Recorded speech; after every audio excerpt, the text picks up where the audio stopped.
Assalamualaikum warahmatullahi wabarakatuh. Om Swastiastu, Namo Buddhaya, dan salam kebajikan. Let me introduce myself. My name is Arya Bima Sabtabudis Putranto.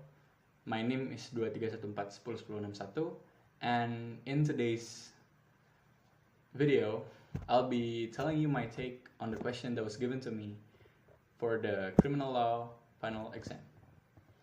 Based on my analysis of the given case regarding the attempted murder by Mr. X, Mr. Y, and Mr. A against Mr. Z, which ultimately failed but resulted in Mr. Z's death due to the malpractice by Dr. B. Here's my breakdown. The case began with a debt problem, Mr. X and Mr. Z, leading to a planned attempted murder in Singaraja by Mr. X, who asked Mr. Y to kill Mr. Z, knowing that Mr. Z had martial arts skills, and firearm licenses for the self-defense purposes. Mr. Y sought assistance from Mr. A, an armed forces member in Denpasar, to provide him with a firearm after obtaining the weapon with a firearm. Then after obtaining the weapon, Mr. Y then sought out Mr. Z at his residence in Bandung Regency. Mr. Y then shot Mr. Z twice in the chest, but Mr. Z survived, and in self-defense shot Mr. Y in the head, causing instant death. Subsequently, Mr. Z was taken to a hospital in Tabanan Regency, where he eventually died due to a malpractice by Dr. B, who allegedly administered the wrong blood type.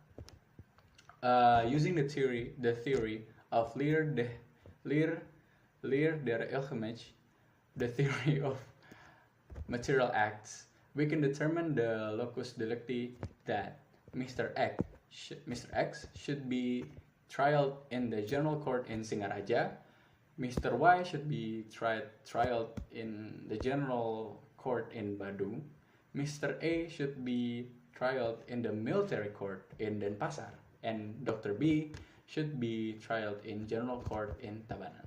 And Mr. Z should be also trialed in general court Bandung.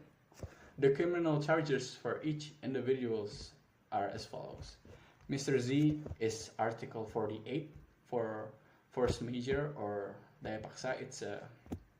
It's an excuse of a delict, and Article 49 of self-defense. Mr. X is Article 340 of the Indonesian Penal Code or KUHP or Criminal Code for premeditating murder, and Article 55 of the KUHP for incitement to commit a crime, the incitement for it.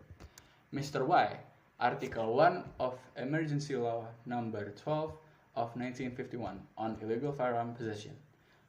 The second one is attempted murder under Article 340 of the KUHP, and the last one, Article 53 of the KUHP for the attempt, and also Article 55 of the KUHP for the involvement.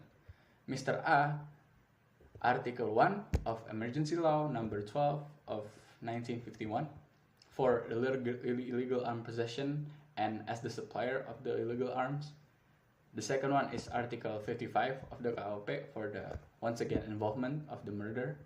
And Dr. B is Article 359 of the KUHP for the negligence resulting in death.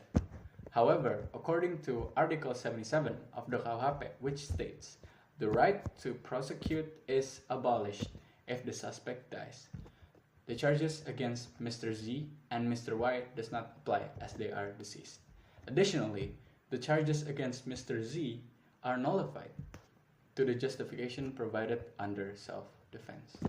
That's it. That is my take and also my analysis of the question that was given. That was both of my answers. Thank you for listening.